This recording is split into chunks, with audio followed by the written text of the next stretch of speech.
The terrible cries during Kristallnacht, the horrifying sounds of shattering glass, all echoed with one horrific claim. All the riches of the Jews, all the gains of the Jews, it's ours. They have stole from us. Is it not true that wherever Jews wander throughout the diaspora, there's always a class that rises to the top? There is always success that reigns? Surely it must be that the Jews are stealing from the local inhabitants. Their homes are our homes. Their businesses are our businesses. Their essence is a lie. This propaganda against the Jews didn't end with D-Day. It didn't end with World War II's conclusion. These sounds still ring horribly in our ears. Look at Eretz Yisrael. Geographically speaking, how much of the world is it in terms of kilometers? Yet the whole world shudders at every brick that a Yid lays. Somehow, every time Yidden take possession of something, the entire globe is on the defensive. This is ours, as if we are all personally offended. How dare you Jews take from us? You are living on us. We hear it from anti-Semites today in America, constantly. All Jewish success is often measured in terms of how much do they steal from us. Unfortunately, maybe we are partially to blame for this. We don't understand we're in Galus. The Kadosh Baruch Hu wants to remind us from time to time through His Shluchim. We don't understand the need to lie low. We don't understand the need to understand that we are guests, not permanent citizens, regardless of what our official status is. But mitzad the perspective of the Ummah Su'aylam, there always is a linkage between what a Yid has and somehow what's missing by him. In reality, it is exactly the opposite. Chazal tell us, Ilimole, had the Goyim known how many hashpahas toivos, how many good things are channeled out into this world, emanate from Shemayim and spread about the world through the Beis HaMikdash, they would have sent their best guards. Every country in the world would have sent the greatest princes and warriors to guard the Beis HaMikdash. When Yaakov came to Lavan, Lavan had nothing. He had no sons. He was a pauper. When Yaakov left, Lavan was a rich man. But instead of understanding that Yaakov was the source of his bracha, on the contrary, what Yaakov took from him, which costed Lavan nothing, you have taken ours. Lavan's sons, Yaakov has stolen our father's possessions. That was the attitude then, and that is the attitude now. And Medrash tells us an interesting mashal at the end of Parshas Vayishlach. This mashal reflects the debate between the Ummah Su'aylam and Klal Yisrael. The whole field is grown and waiting to be cut, and it stands proud. The straw began to give a drasha. The straw said it was for my sake that this whole field was sowed. The stubble called out, what are you talking about, straw? The field was planted for me. But the Tevin and the Kash weren't alone in this debate. The mice, the chaff, joined in as well. The field was planted only for me, it argued. The wheat didn't argue with them, but replied instead, what's the point of debating this? Wait until the harvest time, and you will find out which of us the farmer will store in his granary. Harvest time came, and the farmer cut the wheat in his field and gathered in the crops. He winnowed the wheat, and the chaff flew away in the wind. He took the straw and dumped it aside on the ground. He burnt the stubble of the field. Then he put the wheat kernels on crates and stored them away in his granary. Whoever saw the precious grain treated it with the greatest respect. In a similar vein, the nations of the world will claim, we are the goal of creation. And Klal Yisrael answers them, the day will arrive when it will be evident for whom the world was created. On that day, Klal Yisrael's greatness will clearly shine out. What does this debate really mean? The Goyim Taina, Klal Yisrael, you're in the way. What are you doing here? You're such a nuisance to civilization, to the chain of events. And when someone is a nuisance and he's unsuccessful, it's a halbasar. But when someone is a nuisance and he begins to be successful, then he kindles your anger and fury. This nuisance doesn't even belong. He has no right to exist. And now he is beginning to be successful. That success should have been mine. That is the view of the Ummah Su'aylam, when quite the contrary is true. HaKadosh Baruch Hu gave Klal Yisrael a mission, and when Klal Yisrael succeed in their mission, then they are mashpia toiva to the world. Then the hashpayas of bracha and parnasa emanate from Shemayim, and they are spread to the world through Klal Yisrael. Had Lavan appreciated Yaakov properly, then he would have been left a rich man instead of being a pauper after Yaakov left, because when Lavan returned to his house, Chazal tell us that he found everything to be stolen and nothing was left. Of course, there can be no greater example of this than what happened in Mitzrayim.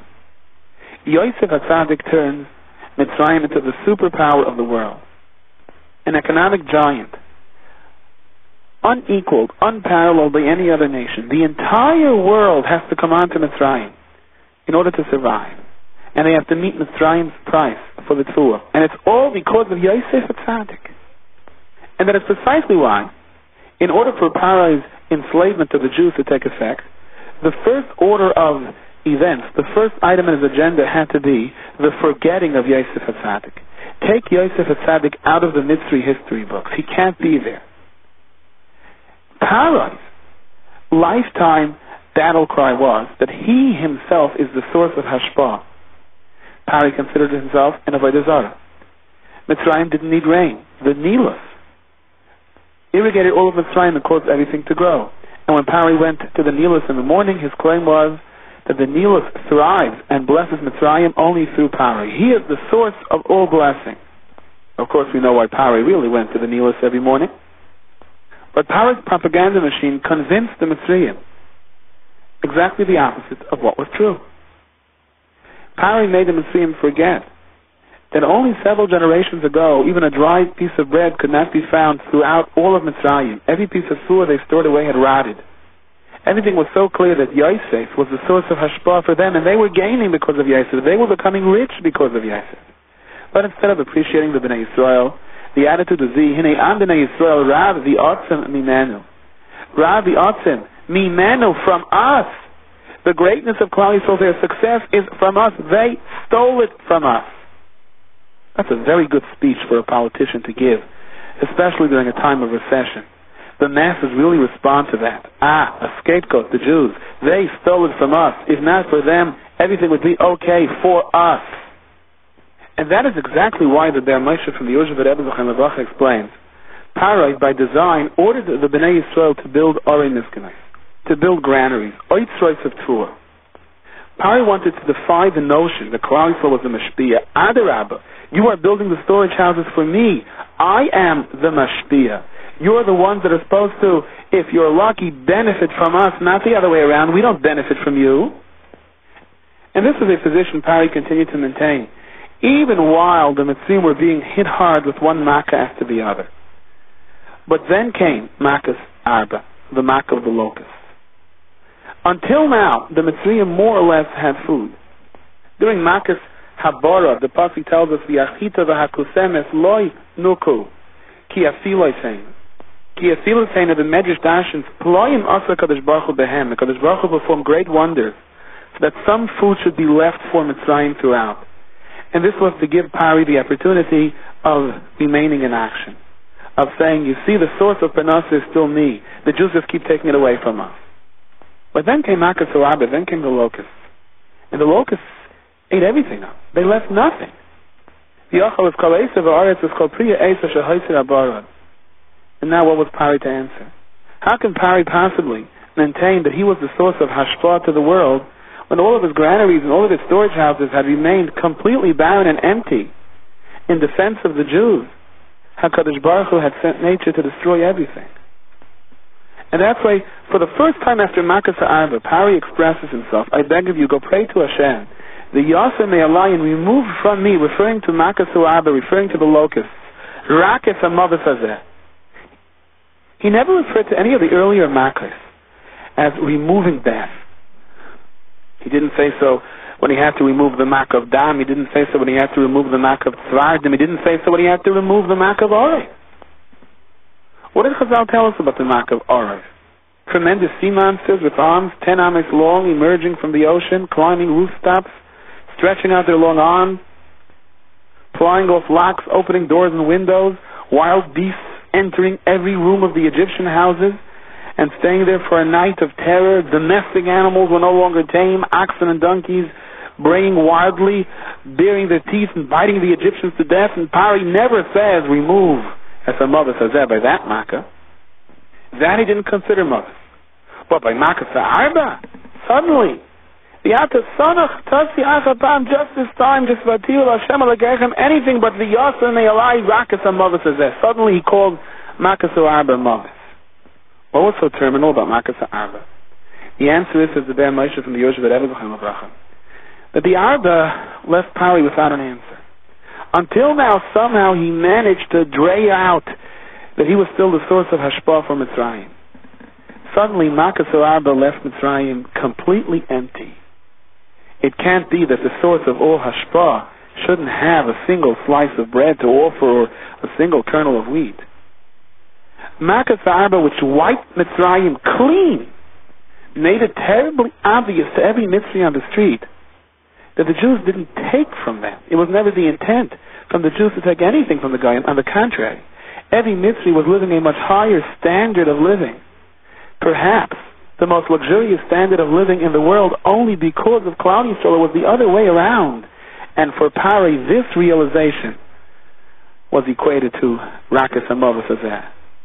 For the truth to come out, the Klal Yisrael doesn't take from anyone else and has no right to take from anyone else, but on the contrary is the source of bracha for others. This realization meant the demise of Pari's very essence, of all that he stood for. If you do it the famous ma'aser that a group of Talmidei who are Rizal sat on the grass near the cave of Hashaya Hanavi, and the Ari was giving a shiur when suddenly his face seemed to cloud over. And he said anxiously, I hear a great noise in Shemayim. The Bevin Shomayla has decreed that Tzvas be afflicted by a plague of locusts, which will spread throughout our borders, devouring everything edible, every fruit on a tree, every blade of grass. Nothing will be left. And the reason is, one of the tzaddikim of Tzvas has cried out to Shemayim that he and his family are starving to death. The Ari turned to his Talmidim and asked, surely you know that Yaakov Alteretz, a great tzaddik, he's down to his last crust of bread. His neighbors know about his plight, but shrug it off. They are not concerned. His cry has ascended directly to heaven, and now we are being threatened with this plague of locusts, which can bring hunger to all of us. The Ari instructed the Talmidim to gather a sum of money. They sent Rav Yitzchak HaKohen to the Alteretz home. The messenger went, and he found poor Rav Yaakov sitting in tears with his head between his knees. Why are you weeping? Rav Yaakov told him about his poverty. Have a few pennies he managed to scrape together, did not even provide his children with a small portion of bread, and today a double calamity. They didn't have money to pay the water carrier, and one of the children by mistake bumped into one of his earthenware pitchers which he uses. It broke. Now he has to pay for the pitcher and the water that spilled, and he has no money for either. So Rav Yaakov said, I just sat down and cried out to Shemayim, and I said, am I so wicked? You're a Balarachman. Where is your Rachmanis? Why do I have to suffer like this? Rav Yitzchak HaKohen, the Rizal Shliach, gave him the money, and he said, our master asked that you don't complain to Shemayim anymore like that. You almost brought a great disaster on the people of Tzvas. The Rizal resumed his study afterwards. Suddenly a thick black cloud blocked out the sun. Looked, the huge, gigantic swarm of locusts seemed to be rising from the south and was flying overhead. The Talmidim were confused. And the Rizal told them, don't worry. I told you, the Gzeira has been avoided. Still, everyone trembled at the awesome sight except the Ari. I told you there was nothing to fear. And just as the swarm was about to reach to the city, a heavy wind arose, and it swept the entire cloud of locusts right into the sea. So once again, this illustrates our point. When you give tzedakah properly, then you are sustaining the well that supports you. And strangely enough, sometimes people say, I can't afford the well. I'm not going to support it. And again, who comes to represent that? The Arba, the locusts.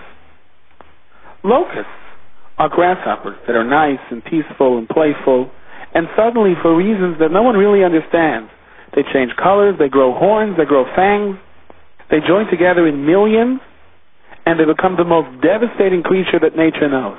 They literally wipe everything out. There's nothing left after they pass through. The Arba is a constant reminder to a person. Everything in life seems so peaceful around you, but nothing down here on this world is really, really secure. A person can fall into the mirage of I have such a business that provides for me. I have so many good investments that provide for me. I have such a beautiful home. Everything could disappear in a second. And the very source of what you think is your security can turn around and be the source of devastation. Now, when a person bears this in mind, that the potential is there for that, so it remains just that, a potential. Then he understands what he's supposed to do with his money. He understands the yesodis of chinuch and tzedakah. He doesn't look at his wealth as a source of full security. Rather, he looks at it as, I am the recipient of some bracha, of some hashpah. But what is the source of that hashpah? Let me continue to feed that source. Let me not make the mistake of cutting off the roots of the very tree that provides for me. And Faket, the Be'er Moshe points out, Arba is a lashon of bracha, a lashon of ribui, Arba es zarecha. Because when a person realizes that the instruments in life that provide for him can at any point turn against him, so he understands they're just shluchim from HaKadosh Baruch Hu, that this is not the source. And understanding this is not the source is the greatest reason that HaKadosh Baruch Hu continues to send the bracha. Arba, it just keeps on adding more and more. If your wealth and riches bring you closer to HaKadosh Baruch Hu as opposed to the other way, that's all the more reason to add to the account, not chas v'shalom, to take away from it. So the realization of Arba is indeed the greatest source of bracha. When you send someone someplace, you say go. When you call someone to come to you, you say boy, come. So the Zohar says, how come the lashon is boy el pari, come to pari? It should say leich el pari.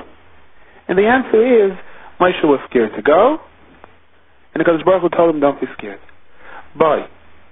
The other time you use the word come is when you say, come along with me. I'll be with you. When you send someone and you're going along, then the appropriate expression is come with me as opposed to go. Whenever a yid is sent to face Parai, the HaKadosh Baruch Hu says, boy el Parai, come to Parai. I'll be there with you.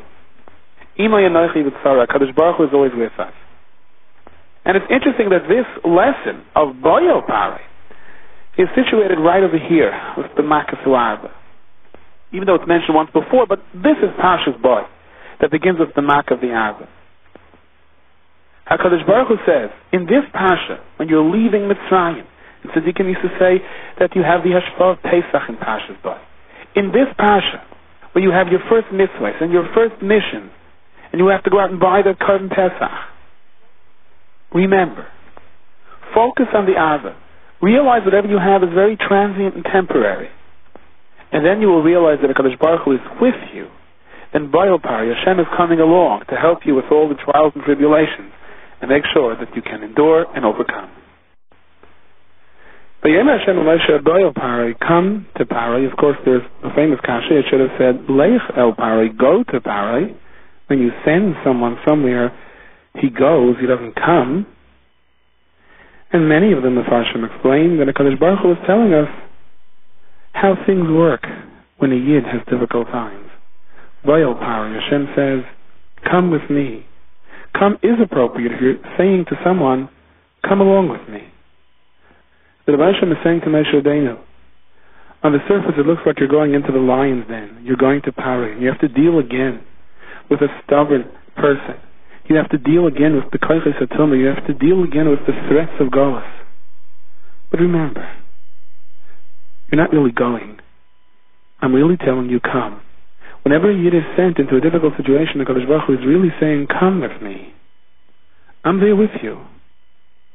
Sometimes the HaKadosh Baruch Hu is with us in the open. Sometimes HaKadosh Baruch Hu is with us through a veil, through the Haftarah. But He is there. Now, let's try to translate this pasuk. Simple pshat.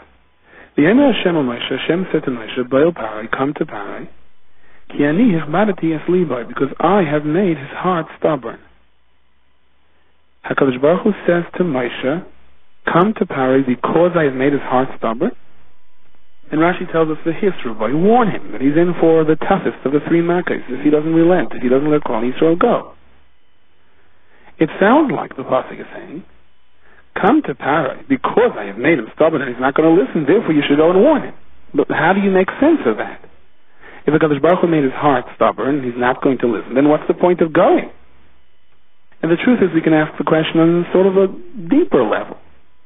If HaKadosh Baruch Hu took away his bechira, if HaKadosh Baruch Hu made his heart stubborn, then why warn him? Every time he was warned, then he said no, so he aggravated his chait. But the truth is, how can you even suggest that someone is a Rasha or more of a Rasha when HaKadosh Baruch Hu himself dictates his heart as to whether or not he should relent? Many of the Mefarshim discuss this. The Chafetz Chaim explains when it says, Ki ani ichbarati es libay, that does not mean that Hashem took away the prayer from Paro. If Paro wanted to listen, he could have listened. If Paro wanted to do tshuva, he could have done tshuva. The stubbornness that was sort of injected to him is in terms of the lack of positive. In other words, it says, B'chol yoin bafko yoytze mehar chayreis, there is a heavenly voice that rings out of har chayreis and cries, woe is to the people who don't apply themselves to the Torah. Do we hear this bafko? Zakta Baal Shem Tov, and Father Chanzach always used to share this with me. Yes, indeed, we do. We each hear it in our own way. Every single day in the life of a Yid, every single day, basically in the life of humanity, there is a feeling of, let me try to be better, let me try to be good. There's a sense of remorse for the things that we didn't do right. And that's the bafko. It manifests itself in different ways, that reaches through the cracks of a person's stubbornness in different ways. It doesn't necessarily reach everyone at the same time. Sometimes it has more of a thicker veil to break through, to get into the core of a person. That may take longer. For some people, the veil of chatoim is so thick that it barely gets through. But every person has an asirus to want to do tshuva, to want to be better. And this is what HaKadosh Baruch Hu took away from Paro.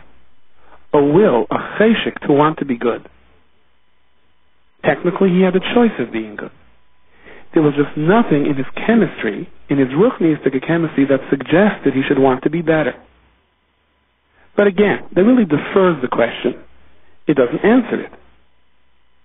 Because Paro could have done tshuva, but it wasn't a level playing field. If indeed most people are privy to this historis of tshuva, and that's part of the combination of whether or not they do tshuva, that means the overall bechira formula consists of stubbornness, it consists of the will to want to do tshuva, and at one point the person makes the decision. But Paro had a chemical imbalance. He didn't have the will to want to do tshuva. So technically he could have, but his bechira was less than a regular bechira. That being the case, once again, why is Paro being blamed as much? Chaim Shmulevitz explains that Paro's bechira was equal to anyone else's bechira. The only thing is, because Paro would be privy to the greatest miracles since the Ma'aseh Bereshis, and that will exist on the world until Mashiach comes. So in a sense, one could argue he would never have a bechira to be bad. I mean, if you witness such open miracles in front of your eyes, how can you possibly deny that there is HaKadosh Baruch Hu on the world? So the balance was maintained over here. Ki ani ichbarati es libay, as the Chafetz Chaim explains, HaKadosh Baruch Hu took away the natural feel that a person has to want to be good. Because Paro was privy to so many nisim that should have ultimately left him no choice but to admit there's a Rebbeinu Shalom on the world. Therefore, there was a balance on the other side to take away some of his natural rutzing to want to do tshuva. The final analysis, the same balance. We don't see nisim. On the other hand, we have a feeling once in a while to want to do tshuva. Paro didn't have that feeling. It was taken away from him. But he saw these miracles. In the final analysis, Paro had the same choice of being good that we do. But again, getting back to Pshat and the Pasuk. Having said all that, how do you touch the words? Boyal Paro, come to Paro, because Kianiach Barati es Libay. How do you still explain that the Kianiach Barati es Libay is a rationalization for Moshe Rabbeinu to come to Paro? It should be just the opposite. The Avnei Nezer explains that the koyach that a Yid has, the siyata d'shmaya that a Yid has to do mitzvahs, is based on the halacha of shlichus. There is a halacha that shluchai shel adam kimaisai. I can appoint an agent, and this agent can be makadesh a lady for me. He can divorce a lady for me. He can acquire things for me. He's a shliach. He acts on my behalf. It is as if I am the one who is actually doing it. And it's learned from this week's parasha.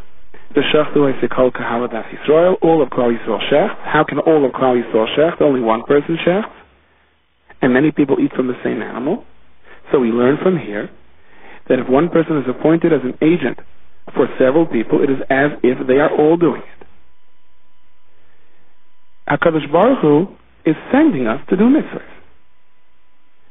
If you want to take this a step further, HaKadosh Baruch Hu sent us into this life, and automatically, whether we like it or not, sends us into the various different phases of life, each with its own trials and tribulations.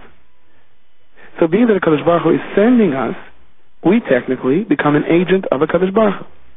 And therefore we apply Kaviyachol to a certain degree the concept of Shilucha Shaladim Kemaisai. We're acting on behalf of Hashem. So if a Yid views life in this way, that he's a Shliach of Hashem, and everything is Hashgacha Pratis, and every mitzvah means we are agents to carry out Hashem's will, so when we do it, Hashem is doing it. And that's why we have an ability to do it. That's why Klal Yisrael had this amazing ability of endurance, of surviving all these years, despite the seemingly overwhelming hardships. Because ultimately we are Shiluchim of HaKadosh Baruch Hu. And of course HaKadosh Baruch Hu can do whatever he wants. So when a Yid says, Asher Kiddushanu v'mitzvaysav v'tzivanu, and you commanded us to put on tefillin, to wash netilas yadayim, to put on tzitzit, to separate challah, to light Shabbos neighbors. You know what you're saying, says the Avi Nezer? You are saying Hashem has appointed us his agent, and therefore we are agents of the Rebbeinu Shalom. And Shiluchei Shaladim K'maisei applies to us. HaKadosh Baruch Hu is with us as we are doing this. B'Shem Shmuel, the son of the Avi Nezer, elaborates on this idea. There is no mitzvah that we cannot do. Because if we're Shiluchim from HaKadosh Baruch Hu, so just like HaKadosh Baruch Hu can do anything, we can do anything. Moshe Rabbeinu says, Loi b'Shamayim.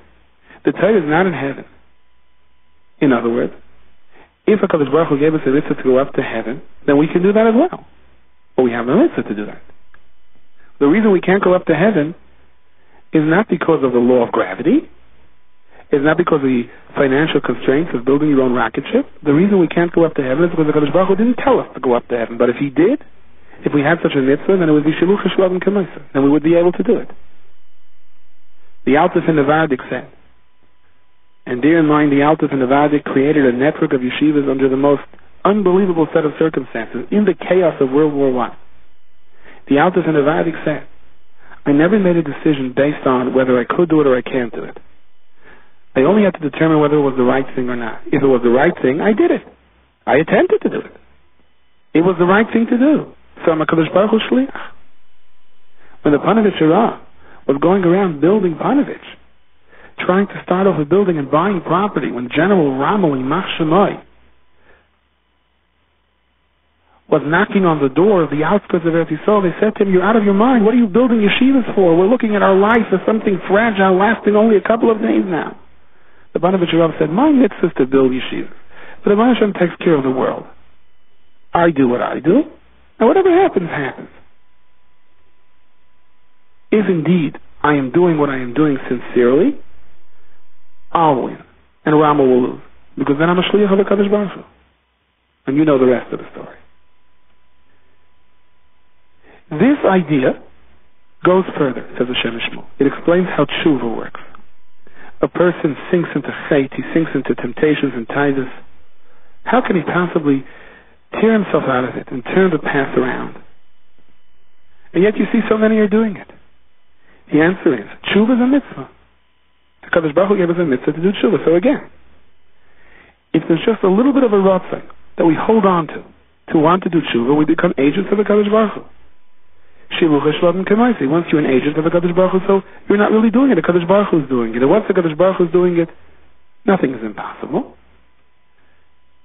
There's only one catch to all of this. There has to be somewhat of a consent on part of the agent to become an agent. If I went over to someone and I said, you be my shliach to go purchase something, you be my shliach to engage in any kind of a transaction, it only works if the shliach agrees to be a shliach. That means he agrees to subjugate himself to my will. He is now an extension of my hand. He has to be willing to do that. So, our attitude to mitzvahs paints the nature of our mitzvah. If we consider ourselves a shliach of a Kadosh Baruch Hu, then the Kadosh Baruch Hu is with us. If we really don't want to do the mitzvah, or we just do it as a hobby or as something we're used to doing with no life, with no feeling, with no real commitment to it, then we never accepted being an agent. We never accepted being a shliach. And even if you wind up doing the mitzvah afterwards, if I ask an agent to go be Mekadosh and Isha for me, and he says, no, I don't want to be your shliach, later he changes his mind and he does it, the Kiddushin is invalid. He never officially accepted my request of him being my agent. And this works in terms of mitzvahs also. Okay, the actual kiyum mitzvah may be a mitzvah, but it's not the shuchei shaladam, kimaisai kind of mitzvah. So when a person says, I really want to do tshuva, you're accepting shlichus, then HaKadosh Baruch Hu is with you. From day on in, it's all easy. Parai had opportunities to become a shliach of HaKadosh Baruch Hu. He was given instructions, send the yidden out. He refused to accept the shlichus. HaKadosh Baruch Hu was not behind him. His stubbornness grew, his arrogance grew, and the truth is, at that point, even if he would have sent the yidden out, it would have been a meaningless act. Each time, however, that Moshe Rabbeinu came before Parai and offered him the opportunity of sending the yidden out, it was another opportunity for Parai to think, all right, HaKadosh Baruch Hu, you want me to do this? I'll do it. I'll act on your behalf. It was another opportunity for Parai to become an agent of HaKadosh Baruch Hu. And as a result, everything would have gone smoothly for him and for everyone else. But Parai kept on refusing. Parai did not want to become a shliach of HaKadosh Baruch Hu. Parai could not stand the idea that he would be dictated what to do, that he was acting on behalf of someone else, that there is some type of a divine will that guides him, and he is not the ultimate power. So what happened over here is that Parai was caught in a cycle, but HaKadosh Baruch Hu kept giving him the opportunity to step out of the cycle. Once he denied the shlichus of HaKadosh Baruch Hu, there would be no ratzon, no will for him to want to do it. Every time Moshe Rabbeinu came back to him and told him again, HaKadosh Baruch Hu has sent me to you, this was another opportunity for Parai to think for a moment, let me do what I'm told. Let me become the shliach of HaKadosh Baruch Hu. Automatically, he would have had a will, he would have had a ratzon, he would have had an ability, everything would have fallen into place. But he kept on denying it.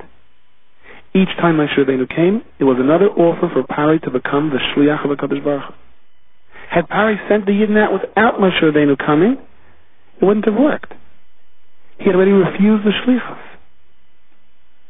So therefore, says the Shem Shmuel, this is Pshat in the Pasuk, Vayel Parai, come to Parai.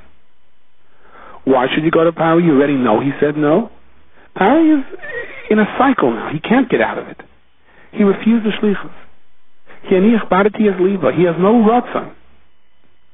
But if you go and warn him again, so you're offering him an opportunity to accept the shlichus of the HaKadosh Baruch Hu. He may just say yes. If he does, the kianiach badati yasliva will no longer apply. Automatically, HaKadosh Baruch Hu will be with him. Everything will work out. On a completely different note, I would like to share with you a beautiful verse that I saw from Rav Chaskol, the Panovich and Mashgiach. Makas Choshech, and one of the reasons for Makas Choshech was that all those who didn't really believe or didn't want Yetzias Mitzrayim would pass away without the Egyptians seeing it. Now, the Mitzrayim had enslaved Klal Yisrael for so many years. This whole process, since the times of Yosef, took so many years. Did HaKadosh Baruch Hu really need this kind of a darkness? And then they should all die at one time. If these people didn't want Yetzias Mitzrayim, they could have passed away for natural reasons, or because of Parai's bondage, gradually, over the years, and it would have not been necessary to have this massive move to remove all of them at one time during these couple of days of Makas Choshech, and then to worry about what the Mitzrayim are going to say. So the Chaskol answered with a Mordecai Yesod. Do you want Yetzias Mitzrayim? Sure. You want Mashiach? Sure. Everybody wants all the good things in the world. But how many people are ready to drop everything and run right now? We want when it's abstract. When it's reality, it's a whole different parasha. Like that same story of the Russian commissar that asked the Yid, Beryl, if you had a tractor trailer, what would you do with it? I'd give it away to Mother Russia. If you owned the Twin Towers, what would you do with it? I'd give it away to Mother Russia. If you had an ocean liner, I'd give it away to Mother Russia. If you had a sweater, all of a sudden he thinks and doesn't say anything. And the judge says, you've given away ocean liners and trucks and cities and boats, but you won't give away a sweater? So he answers, what's the matter with you, Judge? Don't you understand? I have a sweater. Theory is beautiful. Reality is something else altogether. In the course of time, everybody said they wanted Yetzias Mitzrayim. Of course, Avada Yetzias Mitzrayim, it's gewaldig. But when it came down to the harsh reality, we are leaving and starting a new life. Only then, only during these last crucial days did you really see who truly wanted to give away their sweater, who really wanted Yetzias Mitzrayim, who really wanted this new change of life. It could have not been done beforehand. And perhaps this is what HaKadosh Baruch Hu is waiting from us.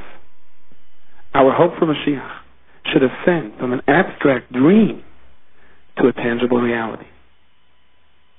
The Chayz of Lublin says that Parshas Boy has within it the Kedusha of Pesach.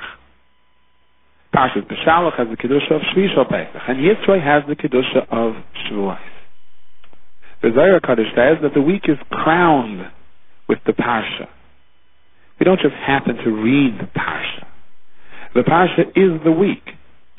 So in this week of Yetzias Mitzrayim, every Yid, if he reads the Parsha correctly, experiences his own personal Yetzias Mitzrayim. V'yomer Hashem al Moshe, Bayal Parai, come to Parai. The Lashon should have been Leich al Parai, go to Parai. When you send someone someplace, you say go to that person. You don't say come to that person. Unless the Ber Mayim Chaim and others explain, your kavanah is come with me. I'm coming with you. You think I would send you to Parai alone? You think I'm not going to stand behind you? So in this parsha of Yetzias Mitzrayim, the Yid has to feel that whenever he has to face Parai, he is not alone. HaKadosh Baruch Hu never told us, go. HaKadosh Baruch Hu said, come, let's go together. I would like to share with you a very inspiring shmuz from the Sefer Nesiv Shalom that gives us a practical tour of how we work our way through this parsha and what exactly we can come out of by learning the parsha properly. The pasuk says, "V'yemer Moshe koyama Hashem." This is what Hashem said. Kachatzos halayla, at about midnight, ani yotzei b'toich Mitzrayim. I will go out into the midst of Mitzrayim. Umeis kol b'char b'eretz Mitzrayim. Mi b'char Pari, from the firstborn of Pari, hayoshev al kisei, that sits upon his throne, ad b'char hashivcha, even unto the firstborn of the maidservant. Asher acher herichayim, that is behind the mill, v'chol b'char b'heim, and all the firstborn of cattle. The Baal Shem Tov explained that the Yidden, when they left Mitzrayim, from when they left Mitzrayim until they came into Eretz Yisrael, traveled through 42 masais, 42 times. They stopped, settled, and had to travel on. Every Yid in his personal life, from the second that he is born until the time he is summoned back, li'achamei v'esrim sham, also has 42 stops in his life. Every Yid experiences Membe's Masais. And just like as it pertains to Klal Yisrael at large, there is a massive of Golus, as well as a situation of Geula. Every individual passes through both Golus and Geula. Golus for Klal Yisrael at large began by HaKadosh Baruch Hu saying to Avraham Avinu, Yudaya Teda Kiger Yezeracha Be'eretz Leilahem. V'avadim, V'inu Aisem Abba Meyashana. HaKadosh Baruch Hu said to Avraham Avinu, if you want your children to be the Am Hanivchar Lashem, then they have a shlichus, to be memale. Then they have a job to do. They have a difficult assignment, to be mekabel the Torah, and then to implement the Torah even under the most difficult of circumstances. And as a result, they have to be fine-tuned. They have to experience galus in order to be mezachech the chomer, in order to remove from them the thick mud of life that gets caked onto us, that tends to make us forget what life is all about. Galus grinds off that mud. We should be royally ashras hashchina. And every individual passes through that same line. Every Yid begins with Kiger Yezeracha Be'eretz Leilahem. And that begins when the Malach summons the Neshama and says, it's your turn to come down to this world. Shenishmasi Shel Yehudi, he says, begins Chatzuva Mitachas L'Kisei HaKavod. And it's one of the most heart-rending things when that neshama is told, come here, you can't stay here, you have to go down to this world. The neshama does not want to go into this world of taivos and this yoingness, a world of sitra achra and yetzahara. But he isn't given a choice. Bal karchach atanoiled. And from the very second that the child is born, with that very first cry, the yachid is now experiencing the gzeira of kiger yezeracha, the eretz loylahem, in a land of chumrius, in a lowland so distant from what the neshama really wants to be. The avadim v'inuaisa, the Yetzirah continuously battles from around us and from within us. In the Sefer Kabbalah, he explains there is a constant mention of 400 levels of klipa, of tumah, of chait. Those were the Arba Meis Ish that came along with Esav. Various different taivos, the lures, the temptations of this world are broken up into 400 sections. And that is part of the Gezeirah of Kiger Yezeracha, the Eretz Leilahem. And they're going to have to work and find it difficult to struggle through the Arba Meis Shana, the 400 years, referring to the 400 different types of taivos and nisyonos that affect the person. And just like in the Geula, for the Klal, the Yidden who passed the Nisayan were Yaitza to the Achrik and Yaitzu Berchush Gadol, to go out with tremendous riches, to pick up the wealth of Galus. So too every Yid can eventually be Zaycha to that, if he passes the tests of these 400 Nisyanis. And what is the derech for Geula? Kayamar Hashem, Kachatzais Halayla, and Yaitze B'Toich Mitzrayim. Laila is the difficult times of life, and Chatzais Halayla is the thickest of the darkness, the most difficult of the dark periods. Chatzais represents a time that is so far from the light of day. There's no vestige of the light of day left. There have been so many hours of darkness to cool the person off, and yet it is so far from the light of the next day. And during this particular time period, the taivos, the difficult dark Yetzaharas generate. That's when the tzaddikim sit down to say Tikkun Chatzais Halayla. The avodah of a Yid is Tikkun Chatzais, besides for the Pashut Etam, of being Mesach Chatzais, of sitting down and crying over the Churban Abayis. But the avodah of the Yid is Kachatzais Halayla, to divide the Laila, to break through the darkness of the night. Even when he finds himself in the darkest of dark in this world, a Yid has a Kayach, Kachatzais Halayla, to break through. Umeis Kol B'char. B'char, he quotes from the Slonim Rebbe, is the inyan of Tainug. B'char is the thing that the person loves the most, his firstborn.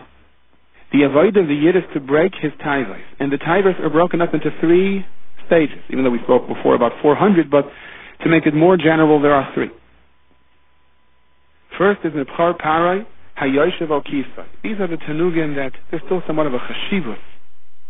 I want to be able to speak at that convention. I want to be able to speak at the dinner, not because I mean for my own kavod. Chas v'shalom.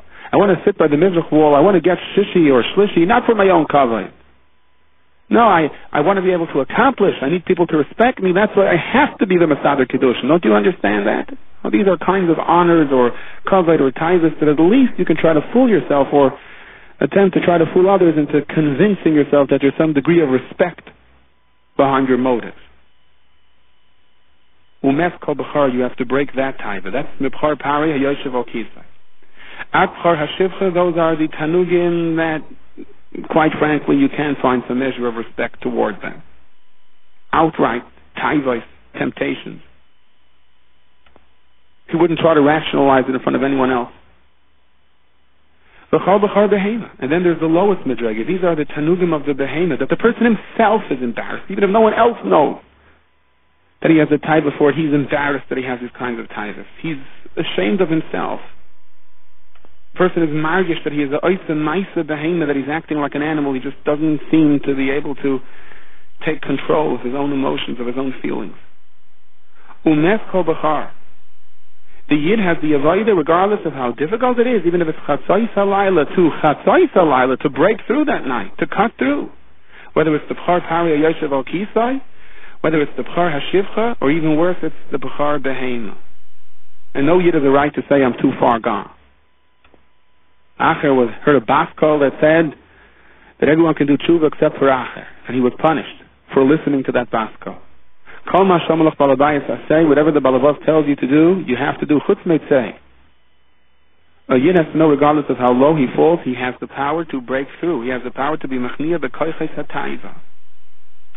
And just like there are documented stories of people who, in desperation in a fire, were able to lift furniture or break through wall or fit through tiny holes that doesn't even make sense they were able to do, or lift cars, Rahman al-Islam, during a time of crisis.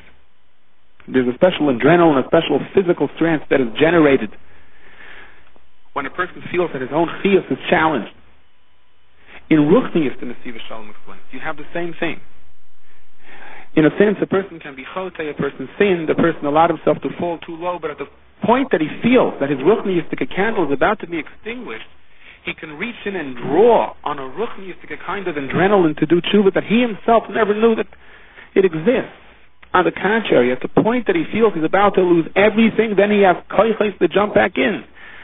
Then he can jump as high as he never would have under normal circumstances. So after you fulfill the Sur Meirah, you're on your way to Geula. You have broken through the darkness. But we're still commanded now to go to the second phase, and that is a Sei Toiv. You've broken your taivas, but now you have to bring into Kedusha these taivas. You have to then take all this temptation, this desire, and use it for the good. And after the Torah goes through such length to explain how umes kol b'char b'eretz Mitzrayim, and all the different types of the b'charim, the b'char pari yoshev al kisai, they're finished, they're wiped out. Our shivcha is destroyed. The b'char behema, all the taivas are annihilated. But that's only half the story. Right afterwards, the Torah says, in the same parasha, Kadesh li kol b'char. Now I have to teach you how to take the taivas and the temptations in life and to use them for the good things, to use them for Kiddusha. So it's in this parasha that we read, Kadesh li kol b'char, Petzah kol rechem b'nei Yisrael, ba'adamu ba'behemo lihu. Once again, we're going through all the madregas of b'char, and we're saying you can turn it all over for good. The umes kol b'char is the eschalta de Geula, is the beginning of redemption. The Kadesh li kol b'char is reaching the final point of the redemption, is the true redemption. So one may argue you're talking over here about lofty ideal, taking all the taivas of life, taking the real geschmack in life and somehow applying that to Kedusha. Where do I have cheshik to a black Gemara the way I have cheshik for other taivas? Where do I have the anticipation for Shabbos the way I have for other days? And the answer is, the more you feel that you're in darkness, that you don't have it, and the greater the siyata d'shmaya you have to be able to find it. That's the path over here. And then the Nesiv Shalom explains as follows. The Mashachayim L'Tzata writes that a Yid can be zachet to a Madrega where he brings such a Kiddusha on all his gashmiistic actions until they're converted into karbonis and to mizbeches. Like we learned at the end of Masechtas Chagiga, that a person's table can become a mizbech. How? By virtue of the limud HaTorah on that table, as the Marsha understands it. Rashi explains the Achnosas Orchim on the table. Others explain it's based on the Tainas Harayvid, which says a person starts eating and he controls himself. He eats with a certain degree of moderation. He's a Yid. He doesn't totally drop into the taivas. Whatever his particular chelik of avodah is, or what his nisayon is, sitting at the Shabbos table and singing mirais and smiling with his children, even though there's something on his heart that is weighing down on him. He wants to run away from the Shabbos table, but he pushes himself to the Shabbos table, and indeed that's going to be the chus to lift the pressure off his heart. But that's all a nisayon. That's what turns a person's table into a mizbeach. And without that nisayon, it would never turn into a mizbeach. Now, Rav Chaim L'Tzato explains, to actually take a person's action and to raise it to the level of carbon, to take a person's table and turn it into a mizbeach, no basar v'dam, no yid can do that with his own power. What we can only do is begin, is to try. At the end it comes as a present. As Chazal say, Tahara brings to Kiddusha. If a person does his best to be tar, to remain as pure as possible, he battles machshava by machshava, sight by sight, block by block. Mesiras Nefesh, to throw out of his house elements that are contrary to Kiddusha. His battle is for Tahara. And if we battle for Tahara, then the Kadosh Baruch Hu will give us b'matana the Kiddusha. And that's the tzivui of Kadosh Li Kol B'char. You have to do your best to promote Tahara. You try to clean yourself. And at the point that HaKadosh Baruch Hu says you have tried hard enough to destroy the B'char, to destroy the Taivai, at that point you will suddenly feel a Kadosh Li Kol B'char, a sense of Kiddush. The Tzaf Emes points out an interesting thing. The entire Ma'aseh Bereishis, the creation of heaven and earth, there's only one parsha in the Torah. But Yetzias Mitzrayim is several parshiyos. We learn from it to be Mesakim, the Ma'aseh of Rishayim, is a greater avodah than to create something new, even to create the entire world. The Rebbeinu Shalom is a Kol Yachal, to create the world, the universe, the planets, nature. That requires no effort. That is created to perfection. But the fact that the Kadosh Baruch Hu gave us a bechira, a free choice, and as a result we are mekalkel, and then we have to fix things, that's not quite as simple. That is more complicated than creating heaven and earth. And therefore it requires eitzais, it requires help, it requires the Kadosh Baruch Hu's guiding hand. The tikkun habriya, and sustaining the bria, is much more complicated than creating the guf habriya. Yetzias Mitzrayim represents the tikkun habriya. Now the Tzaf Emes points out that in the course of the Makkos, all of the elements changed. Or light, Eish, Ruach, Shemayim, V'aretz, Yevosha, V'yam, the nature of the animals. There was a shinui in every aspect of nature throughout the course of the 10 Makkos, because that was the tikkun habriya. Man was mekalkal nature, and here HaKadosh Baruch Hu was showing again that there is a Rebbeinu Shalom on the world. And that is why indeed HaKadosh Baruch Hu identified himself by Harsini as Anochi Hashem Elokecha Asher Haisesicha Mi'eretz Mitzrayim, as opposed to Hashem Elokecha that created Shemayim V'aretz. Yetzias Mitzrayim is a greater power. So again, as a result of our personal kilkulim, our various different sins and chatoyim, we can wind up in a deep mud. But Yetzias Mitzrayim represents the idea that HaKadosh Baruch Hu was willing to sort of recreate Ma'aseh Bereishis, step by step, element by element, just in order to give us a path to be able to wind ourselves out of it. Now the pasuk says, Garish Yigash. At the end, the Mitzrayim were so overwhelmed by Makas B'chayis that they literally chased the Yidden out. It's like the Tzaf Emes. Klal Yisrael was such a difficult avodah in Mitzrayim that they were just exhausted. They were tired. The Zohar Kodesh says, they were shavurei leiv me'roiv hayagiyah. So Hashem Yisbarach said, even though you don't have koyach to leave anymore, because you've been so worked over, you've been so destroyed, the Mitzrayim themselves will chase you out. And this too is a chizik to us on a personal level, explains the Tzaf Emes. Sometimes the Yid tries so hard to battle the Yetzer Hara and he feels he just doesn't have the koyach anymore. He doesn't have the emotions anymore. He's exhausted. He doesn't have the chizuk. He's depressed by his failings. The message in the pasuk is, try hard enough, and eventually HaKadosh Baruch Hu will cause the Yetzer Hara himself to send you out of your troubles. He'll force you out of it. The Koyvi Hashem Yachlifu Kayach. Those that hope in Hashem will eventually find new Kaychais, switched from sources you would never believe. As Chazal Darshan B'chol Levacha, B'shnei Yitzrecha. Sometimes even the Yetzer Hara is going to help you when the time comes. And the ikar is to remember, as we began with Boyal Pari, come to Pari, that a Yid is never alone. Ki ani hechbadati es Levi. And this too, we conclude now with the Tzaf Emes, who says no Yid is ever allowed to give up hope in the face of the many challenges against him. Because you have to remember, nothing happens without a Kadosh Baruch Hu. Kadosh Baruch Hu says, Ki ani echbadati es Levi. The difficulties are also me. Pari's stubbornness resulted in the Geula. If you keep that in mind, the difficulties in our life can also result in Geula. The pasuk says, V'chol b'char b'nei. In this week's parsha we have the basic Kedusha of B'chayra. It gets started in this week's parsha. Now, what did the B'chayrim do to be Zaycha to this? They were born of B'char. Do they get any credit for that? Dr. Chavetz Chaim, we see over here a Mayadika lesson.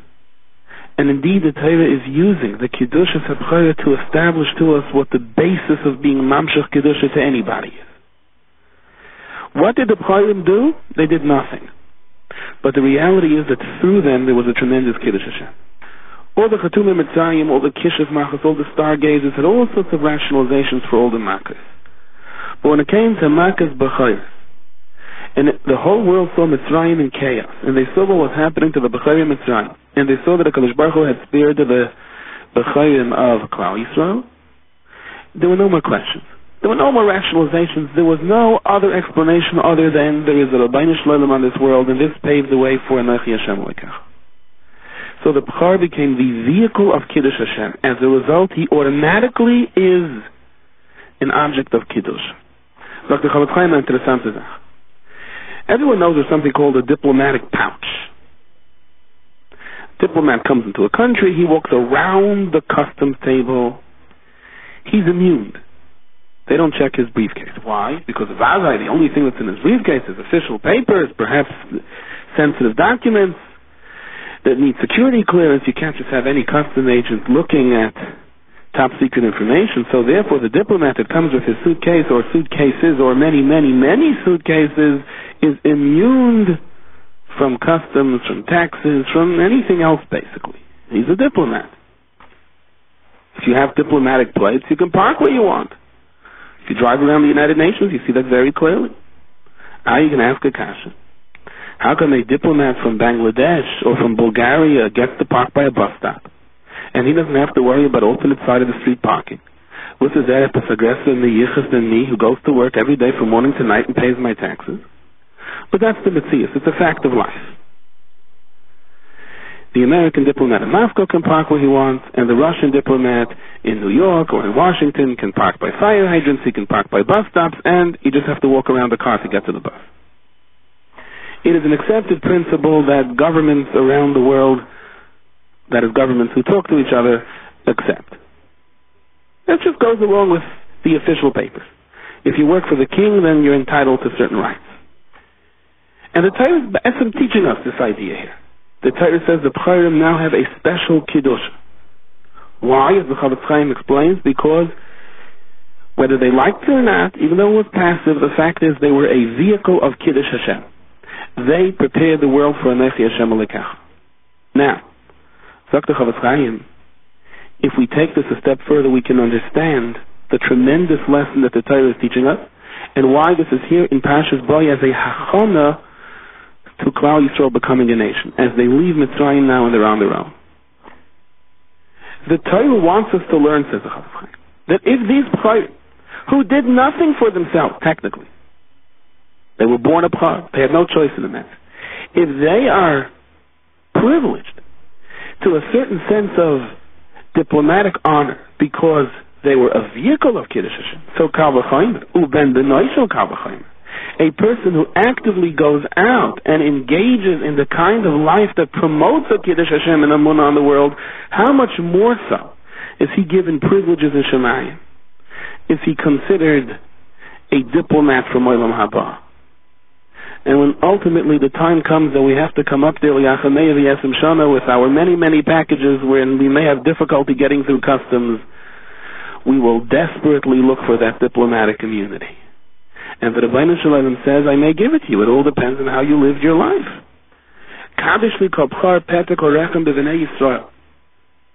So the Teresavis brings from the Slonim Rabbah, the mitzvah is to be machnis into Kiddusha all of the Tanugim. In other words, the B'char, the beginning, when you begin to see what's doing on this world and you feel the cheshek, you feel the enthusiasm for various different things on this world, stop right there and say, how can I make a Kiddush Hashem out of this? How can I be machnis this into Kiddusha? Peter is a lashon of psicha, to open up. Kol is a lashon of craving. Like the pasuk says in Tehillim, Kol solus shiachcha nafshi. So if Kadesh li kol b'char, if when you first have your opportunity to get out to that world and you feel your first thrills of this world, if you stop and you say that, Peter, I will open up with kol, with a tshuka of bringing everything to Kedusha and to be an agent of the Rebbeinu Shalom, then automatically Rachem, you are Ma'oyer Rachmanas on you and on Klal Yisrael.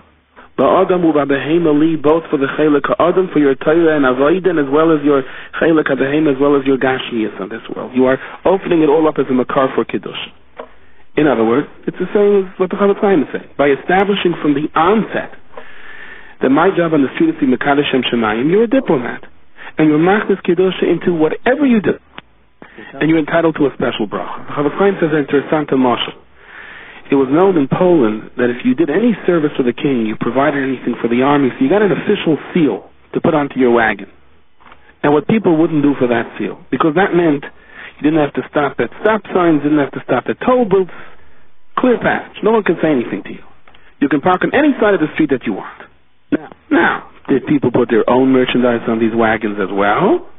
Well, I guess sometimes if you put the king's merchandise on one side of the wagon, Pasha L'Shem Shemayim, maybe you have to balance it out with your own merchandise on the other side of the wagon, so it should be a smoother ride, things of that nature. I don't have to tell you what was in those wagons with the official seal. Maybe the king knew about this, but look, that was just the fact of the way things were done. So the Chofetz Chaim types the pasuk, Oime ani masei l'melech. The Musar Haskell is if a Yid can say, look, Rabbeinu Shalom, I'm really trying to serve you. I really want to be Mekadosh Shem Shemayim. I know when I wake up in the morning and I say Moed Ani and I wash Negel after, my mind fills up right away with all the appointments that I have and all the things that have to be taken care of and the bills that have to go out today. And there's a whole host of personal problems that suddenly weigh down on you as soon as you open up your eyes.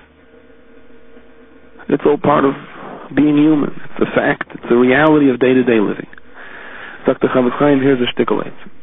Oima ani masel melech. Just have one machshava before you begin to work out the day and how you're going to meet the challenges of that particular 16-hour period before you say Kriya Shema Lamita the next night. Just try to fit in that official sticker. Before you start anything else, say, Rabbeinu Shalom, I'm really going to try to be Mekadosh Shem Shemayim today. I'm really going to try to daven the way I'm supposed to. I'm going to do that chesed the way I'm supposed to. I'm going to try to be misakein the things I know that my neshama needs tikkun. Just say that. Once you say that, and there's just a mashahu of L'Shem Shemayim, just even a small degree of sincerity in that statement, in that commitment, in that at least wish to commit yourself, you may be entitled to an official sticker. Here's a person who's trying to work for the king. And once you have an official sticker, you'd be surprised how many green lights you'll suddenly have. How many other things you can put into the pouch because, nope, it's already a diplomatic pouch. You have that sticker on your neshama, on your heart that says, at least to a certain degree, I'm working for the king. Now, every morning after we put on our tefillin, we say the parsha from this week's Sedra, the Yidaber Shema Moshelema that begins, Kadosh li kobcha petek l'rechem b'vnei Yisrael, va'adam yibabeheim olihu. Then we have the mitzvah of Zachar tziyayim azesh yitzasam yimitzrayim yibeis avadim, remembering Yitzias Mitzrayim each day. Then we speak about the mitzvah of Shivas Yom Tachul Matzos, not to have chametz, of the Higadat Levincha b'Yom L'Leimor, teaching our children about Yitzias Mitzrayim. And then we come around to the mitzvah of Tefillin. V'hoylech al Yisrael Yadcha l'Zikaron b'Nenecha l'Mantiya Teres Hashem b'Ficha ki v'Yadcha Zaka Tziyacha Hashem Yimitzrayim. What's happening over here? What is the connection between these mitzvahs? Why is this parsha in our Tefillin? But let's understand what the Chofetz Chaim just told us. We begin with the lesson of the Bchar. The Bchar, although he did absolutely nothing for it, everything is Hashgacha Pratis, but physically he did nothing for it. He was born as a Bchar, he was there chronologically, he lived in Mitzrayim, and the fact is he was an object of Kiddush Hashem. Automatically he has Kiddush. So that's lesson number one. If you're an object of Kiddush Hashem, you automatically have an inherent amount of Kiddush within you. Now let's bear in mind that till now we weren't told to do anything. With Vayedaber Shem El Moshe Leimer, Kadosh Li Kobchar, Petek L'Rechem B'Vnei Yisrael, Ba'adam U'Bavehem Olihu. We're just watching what's happening over here. That Moshe Rabbeinu is instilling this Kiddusha into the Bchar, because the Bchar is who he is, an object of Kiddush Hashem. Now that we understand that, Vayoyim Moshe Rabbeinu turns to Klal Yisrael, and he says, let's take this lesson over here a step further. Your mitzvah is to bring Amunah to the world. You will come into Eretz Yisrael, then you have an obligation to eat matzos, you have an obligation to abstain from chametz, and teach your children what this is all about. You have to do your best to be Mekadosh Shem Shemayim, to be a vehicle of being Mashach Hashras Hashchina to this world. And the motivating drive within you, the overhead signal has to be, look at the Bchar. He did nothing. He was a passive participant. He just happened to be in the right place, in the right time, and born in the right order in his family, and as a result there is an inherent kiddush in him forever after because he was goyer mekiddush Hashem. If you are going to be an active participant, to be mekadosh Shem Shemayim, to be metayar yourself, and to be mamshech amunah to your children, how much more so are you going to be a step above everyone else? And before we even get to your ultimate schar, what is this going to entitle you? By saying, I am going to work for the king, I'm going to bring amunah to the world. You now have the official seal. You can now wear the tefillin. You can now wear a badge that says, I am a diplomat. Depending on just how much sincerity there is in your commitment, then you're entitled to feel the kedusha of tefillin. And once you are wearing the tefillin, or rather you are entitled to wear tefillin, because indeed you have proven yourself to provide an active service for the king, so remember all your other daigis and all your other worries, there's room for that on the wagon also. Once you have diplomatic immunity, you have diplomatic immunity. Less questions are going to be asked. The tzaddik of Yerushalayim, Rabbi Aryeh Levin Zechayel Levracha, was the official chaplain during the British mandate. And the British once hung 2 Jewish activists. And Rabbi Aryeh Levin went in to talk to them right before their execution. And they asked if he can bring them tefillin. They wanted to be in the Mekayim tefillin. This would be their last mitzvah in their lives. And it was. He brought them tefillin, they put it on, and afterwards they were taken out to be hung. Rabbi Aryeh Levin said that there are no pens in the world that could describe the emotion of the moment when these 2 put on tefillin then. Rabbi Aryeh Levin was once speaking by a bar mitzvah in a secular school. And he said to the students of that school, do you know the pachad, the love, the combination of just the awesome passion of the moment when they put on those tefillin? And let me ask you something, he said.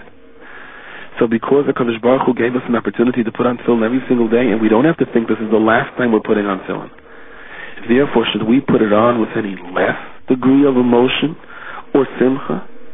And I quote now from the Sefer Tivcha Yabiu, he says over here, and the answer is this is a kasha on all of us. We come to the Beis HaMedrash in the morning, we're in a rush, the coffee is in one hand, either the Metro card is in your wallet, or you're thinking where you park the car, or is today alternate side or not, and in the middle of all of this, we just somehow slip on our tefillin and try to get it over with. When you put the sticker on, royal service for the king in this haphazard way, without any feeling, without any emotion, hanging upside down or not in the proper place, it's not going to get much respect from those guards that are supposed to stop and check for customs. So he quotes a story about a Rav Binyamin Danish Frankel, Zecher Tzadik Levracha, that during the war with Mamash Shemais Nefesh himself to put on tefillin in the concentration camp. So when a Nazi once caught him, he beat him with the tefillin on his head. And then he grabbed the tefillin away and destroyed it in front of his eyes. The next morning, he found out that there was a Yid in another part of the concentration camp who put on tefillin. He climbed an electrical fence, somehow got around it, and ran to that Yid so he can put on tefillin the next day as well. So what is the Kadosh Baruch Hu asking of us? Rabbi Aryeh Levin concluded his drasha. HaKadosh Baruch Hu was not asking us to climb over barbed wire or electrical fences. HaKadosh Baruch Hu is not telling us this is the last time you have to do the mitzvah. But HaKadosh Baruch Hu is asking, just stop a moment and think what you're doing. You're putting on a badge that says, I am officially serving the king. Okay, did you stop a couple of minutes before and say the L'Shem Yichud? Or think what the mitzvah tefillin is supposed to represent? Can you put away your Palm Pilot, your itinerary for the day just for a moment and stop and say, okay, my objective today is to bring amunah into my own heart, into the hearts of my children, and to make a Kiddush Hashem to those people that are around me. I want to believe in Yetzias Mitzrayim. I want to be zeicher to my own Yetzias Mitzrayim. I want to be mitzaher my machshava, my heart. Just give it those couple of seconds. As a result, now the tefillin leave their mark. Now it is an official badge. Now it says, I work for the king, official vehicle. You can park wherever you want. in your heart you will feel a certain sense of chayrus, a certain sense of freedom. All these mitzvahs, as Hashem explains, that we're discussing in this particular passage. Yitzias Mitzrayim and its related mitzvahs. Limud ha-Torah l'man tiyeh teres Hashem b'ficha. Where Chazal say, Ein lecha ben chayrin ela misha oisek b'Torah. And the mitzvah of tefillin. These are all mitzvahs that represent a freedom in a person's heart. Now, freedom doesn't necessarily mean you can run wild on a field. Freedom means that a person feels free. He feels a sense of kedusha. He feels a sense of encouragement within him. He's not bogged down by depression and fears and absolutes. This is the mitzvah. These are the group of mitzvahs that can lift a person out of his personal bondage and constraints into a world of freedom, into a world of enjoying life, a sense of chayrus, a sense of feeling of kedusha. Dr. Sassan is just like Yitzias Mitzrayim is a hachana for Kabbalah Satayra. First came Yitzias Mitzrayim and then came Kabbalah Satayra. The way a person mentions Yitzias Mitzrayim every morning, in other words, relative to our commitment, relative to our statement, we believe in Yitzias Mitzrayim that Rabbeinu Shalom is going to take us out of Galus. The more powerful that Amunah shines from within us when we make that statement, then the more you are zeicha to understand Torah. And this happens every single day on a separate level. There is a schacter, there is a certain Indian in Limud HaTorah that is designed for that particular day. HaMachadash B'Tuva B'Chol Yom Tamid refers to Ma'aseh Bereishis, which is directly linked to the Torah. The Torah is the blueprint for the world, explains the Sassan. There are lessons in Limud HaTorah that are designed for you, every individual, to hear on Zayin Shvat, and there's something new for Ches Shvat and something new for Tes Shvat. Every single day of a person's life he's like to a new ha'ara in Torah. But a prerequisite for him to feel the kedusha of the Torah for that particular day is his Yitzias Mitzrayim in the morning. These mitzvahs in this parasha, Yitzias Mitzrayim, putting on tefillin, these are the keys to unlock the hashpa'as of Torah, the chidushay Torah that are channeled into each and every one of our neshamas on every given single day that we are zeicha to serve Hashem down here in this world. I've mentioned this several times. I have a friend who is Baruch Hashem K'nei Naharaz of the Eibush Devai Tehof and very well to do. He has a nice house, not overdone, but exquisite. There's a touch of affluence there. But to his credit, only on the inside. You see nothing on the outside. Now, in Western societies, especially in America, very often people are not judged by what kind of neshama they have, by their mitzvahs, but unfortunately people are judged, at least in terms of their financial status, by their car. There are people who trade in their car every year, not because they need a new one or there's anything wrong with their old one, not because it makes sense financially, but it's the stigma they are concerned with. If you have the latest model, and especially if you have some lights and sirens on it, so then you're a yesh, then you're a person. Then you're a part of the club, so to speak. This particular friend of mine drives a car. I don't know how to explain it, but in terms of age, it is not all that much different or younger than mine.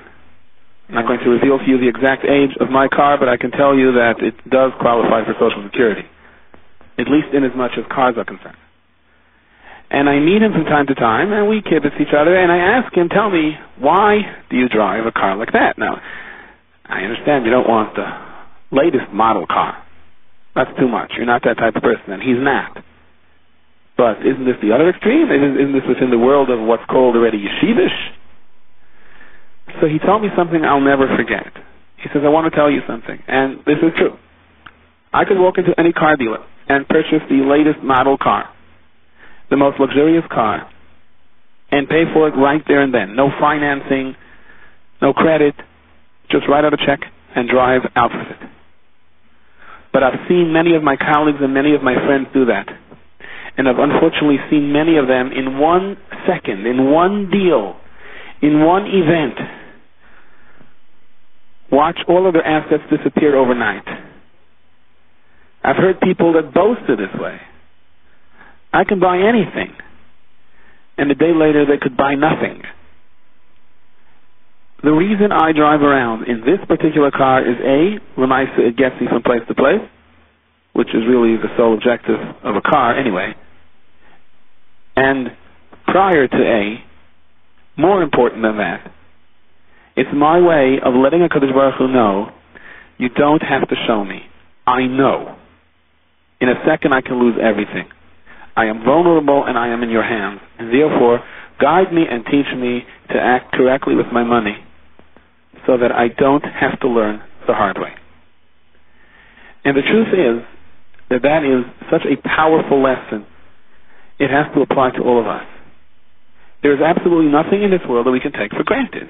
Whatever we have is a gift of HaKadosh Baruch Hu, and if we have it from one day to the next, it's another gift of HaKadosh Baruch Hu. Thus Chazal tell us, Al Neshina v'Neshima Tahalolka. Now, Pari also understood this concept with one major difference. He wanted Mitzrayim to believe that whatever they have is a gift from him. He wanted his people to believe that sure, the Nilus comes up, and therefore Mitzrayim doesn't need any rain. Sure, there's plenty of food to go around Mitzrayim, and Mitzrayim is a superpower. But, make no mistake, the day I don't bless the Nilus, you're not going to have it. And therefore, you should all hold back a little bit. Pari would give his people big mutter shlusen and remind them time in and time out again, they are vulnerable because everything is in his hands. So basically, Pari is the one who teaches the lesson. Klal Yisrael had to make an adjustment over there. Yes, it's important for a person to believe there's no such thing as Koichi v'Oitzim Yadi, and there are no guarantees about anything, and every breath is a matana from HaKadosh Baruch Hu, but a matana from HaKadosh Baruch Hu, not from any one individual, and definitely not Pari.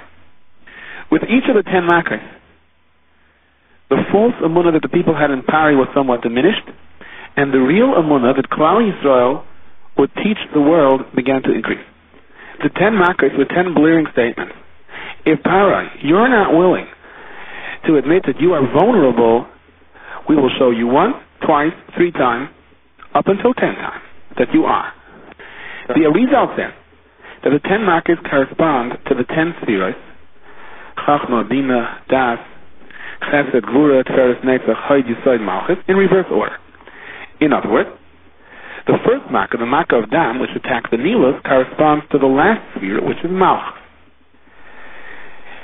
Pari used the Nilus as his symbol of Malchus. Pari went every morning to bless the Nilus. The Nilus feeds Mitzrayim, and therefore, I, Pari, am your loving king who supports you and gives you life. When the Nilus turned into blood, this was a terrible blow to Pari's public relation division. If we are vulnerable because of you, and you aren't vulnerable to anyone, how come your Nilus, which is the symbol of your Malchus and support of us, just went sour on us? This was a major blow to Pari's ego, and it also got the whole world thinking that maybe there is a higher source that provides for us. The emesis, as long as Yosef Atzadik was alive, Pari was forced to admit that he did not control the Torah. The people came running to Pari and they said, look what Yosef is doing us, he's asking us to do ridiculous things. And Pari said to them, well, he warned you this was coming, why didn't you hide your own Torah?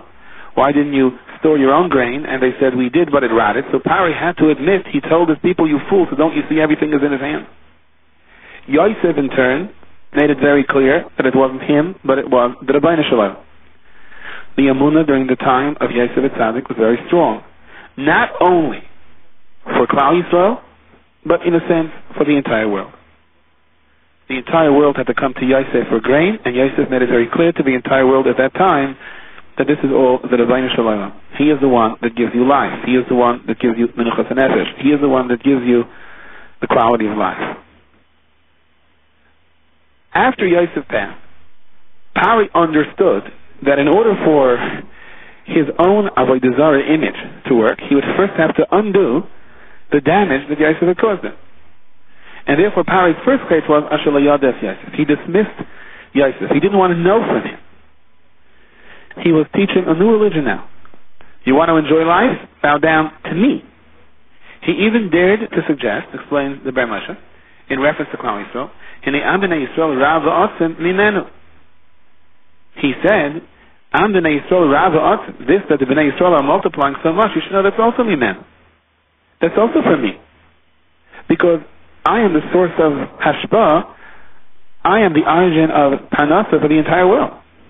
Avimelech said to Yitzchak, Leich me'imanu, ki yitzamta minenu ma'oid. The Ber Moshe explains that Avimelech turned to Yitzchak, now that you have come along, people are beginning to be maked after the Bari Olam, and that's not good for my business. Yeah. I am the source of Hashpah. At least that's what I try to teach my people. And you are taking it away from me. In order to sell the complaint to his people and to get them angry, he presented it to them as, I cannot be mashpia to you, because Yitzchak is grabbing away the emanations that are coming from heaven. In reality, exactly the opposite was true. Yitzchak was generating these chusim to the Pelishtim. And this is something that repeats itself constantly in the history of Klal Yisrael. Lavan was a pauper before Yaakov came. He had nothing. That's why his daughters had to be the shepherd. Yaakov Avinu comes, and suddenly Lavan becomes rich. Not just rich, but he becomes fabulously wealthy.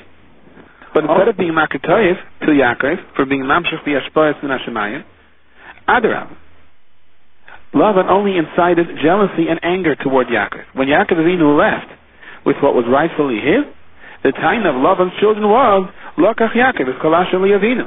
Umeyasha Liavinu offers Kolakavod. That's the other way around. It's our Father that creates all that is good and gives life. And here Yaakov comes and he's grabbing it away from us. And it's a pella because indeed it's something we have seen throughout the generations. You didn't come into a certain country, whether it was inquisitions, revolutions, pogroms that forced them there. They stimulate the economy, create business, create jobs. The Rebbeinu Shalom is mamshach bracha to them, and as a result, everyone in the area benefits. And it's always those Jews are stealing from us again. How dare they be successful? It is the same paroi talking. There's a famous mashal in the Medrash, all the different parts of the field, the straw, the shells, they all argue. The farmer's doing all the work because of me, and he says the farmer's doing all the work because of me. And then when it comes to the final process, and we see who the farmer's going to blow away and who he takes home, wind blows away some of the outside shell, so everyone realizes it wasn't for them. He takes the straw, throws it onto the ground. They realize that it wasn't for the straw. He takes different parts of the straw and he burns it. Everyone realizes now that that wasn't the purpose. And he takes the little wheat that's all the way on the inside and he says, now this is the reason I do all the work. The Medrash says, Kach umas halalu oimrim anu ikar ubishvaleinu nivra olam. For us the world was created. Valalu oimrim bishvaleinu nivra olam. For us the world was created. Amru Yisrael, Klal Yisrael says, Himtinu ad sheyagia hayom. Wait until the day comes. Va'anu yodim bishvul min nivra olam. Klal Yisrael is saying to the Ummah Olam, if you heed our message, that there is no because of me the world was created, but there is a Boiri Olam on this world, who is mashpia to those who believe in him, then you will understand we are a source of bracha to you. Not that we're taking anything away from you. The Medrash says that had the Goyim known how much protection rested on the world because of the Beis HaMikdash, they would have not only not destroyed it, they would have sent their best armed guards to watch it day and night. They would have realized it was, never mind ours, but their most prized possession. Because the Amunah channeled through the Beis HaMikdash is mashpia to the entire world. And that is why Pari asked the dafka that the Yidden should build Orei Miskanais. The Targum says Oitzroi, storage houses. Pari was out there screaming, don't believe that. Don't believe that the Hashpah comes through Klal Yisrael to the world. They're going to build storage houses for me because my Hashpah goes to them, not the other way around, said Pari. And although Pari had a very hard time explaining the earlier Makkahs, but Makkah's Arba finished him off. Why? Because the Arba came and they ate everything up. Nothing was left. Thus the Medrash says about the Makkah's Borod at the end of Pashas Ve'era, the Apishta v'Yasa'ira Nukasa, and the flax and the barley were smitten. However, the pasuk says afterwards, "V'hachita v'hakusenes," but the wheat and the spelt loy niku were not struck. Ki afilos heina. Pashut pshat ki afilos heina means for they ripen late. But Rashi brings a second pshat. Rashi says afilos is a lashon of pilei ploy, remarkable wonder. It was a pella shaloi loku that it was not struck. What was the pella? Dam was a tremendous blow to Pari's ego, as you explained before. Svardeya, Kinim, Oroiv, Dever, Shchin, they didn't do much for his approval ratings either. But Barad came and destroyed everything that Paro supposedly was supposed to provide for Mitzrayim, and that is their food. The Pella is that in the midst of all of this, HaKadosh Baruch Hu still left room for Paro to wave his banner of, it's all because of me. And therefore HaKadosh Baruch Hu made it that the wheat and the spelt should not be wiped out by the Barad. The Bechira was still open to the world. Pick. Is it HaKadosh Baruch Hu, or are you going to allow yourself to be influenced by things that want to persuade you, or people who want to convince you that as long as you bow to them, all will be well? And this was the Pella, that HaKadosh Baruch Hu left Paro still in a position to be able to say, I know everything has been destroyed and there's hardly anything left of us, but you see, the wheat is still around, that's because I'm giving it a power. And that was their last chance. Once Arba came, and the Arba ate up all of the grass, there's Kol Priya Aretz HaShahoyser HaBarad, so there was nothing left for Paro even to point to. He had to admit that he receives, he does not give. Now these Arba were quite monstrous. They had iron teeth, the Medrash says, horns like an ox, hands like a lion, wings of an eagle. They moved like snakes. Their saliva was poison. They ate up everything, even the jewelry. In other words, every mark of Malchus, every symbol of power was completely destroyed. Paro was left exposed and empty-handed. And that's why Paro said something here after Makas HaArba, or during Makas HaArba, that he never said before. The Yasser Me'alai Rakis HaMavas Hazeh. He didn't refer to the Svardim as Maves. He didn't refer to the Orev that were grabbing children as Maves. He didn't refer to Dever as Maves. Because he was able to wiggle out, his propaganda machine still functioned. It was wounded, but it still functioned throughout these Makas. He was still able to point to something and say, well, you still have that, that's because of me. And here he was stuck because there was nothing left. And that's why he said, he had to admit that Klal Yisrael is the vehicle of Hashpah that comes from HaKadosh Baruch Hu. And that's the way this world works. Arba is in the Lashon of Bracha, Riboy, or Hashpah. The Gemara says in Masechta Saita, says the Ber Moshe, every bracha in the pasuk is a Lashon of Riboy. Reb Chaim Volozhin explains in the Nefesh HaChaim, when we say Baruch Ata Hashem, we're being mamshach hashpayis of bracha on ourselves. And that's the Lashon of Arba. Arba is the ultimate lesson, that any bracha, any hashpah in the world comes from HaKadosh Baruch Hu. Now the Ber Moshe is a very beautiful remez. In the words Boy El Paroi, you have the letters Arba. The Aleph of Boy, the Resh of Paroi, the Beis of Boy, and the Hey of Paroi. Arba. Which letters are left? If you take Boy El Paroi and take out the letters Aleph, Resh, Beis, Hey, what's left are the letters Lamed, Pei, and Ayin. The Pei is a remez on Yosef, who was king for 80 years in Mitzrayim. The Lamed 30 is a remez to the real inyan of Malchus, which the Mishnah says in the Sechtes Avos is Niknis B'Shloishim Milos. There are 30 milos you have to be Zocher to true Malchus. True Malchus is a vehicle of being Mashpia Amunah to the world. And the Ayin refers to the Shiva Nefesh, the Shirish of the 600,000 Yidden. Yosef was Mashpia to them, and from them to Mitzrayim and to the world. Now again, take the letters Beis Aleph, Aleph Lamed, Pei, Resh, Ayin, Hey, Boy, Paroi. Take out the Aleph, Hey, Pei, and Ayin. That's Gematria Yosef. If you take out the Aleph, Hey, Pei, Ayin from Boy, Paroi, you're left with the letters Beis and Resh. Lishbar Bar. Bar is the Torah that Yosef provided for Klal Yisrael. It's also Osiyas Rav, which is the Lashon of Riboy and Hashpah. In other words, the Makas HaArba clearly displayed to the entire world the truth, that it was Yosef, the Shiva Nefesh, the Shirish of the 600,000, that is Mashpia. It is a Kadosh Baruch Hu that is Mashpia to them, and Pali has nothing to do with this. And the Medrash of Chumash says that's how it's going to be. The Umas Olam are going to be Makir. The Klal Yisrael gave, not took.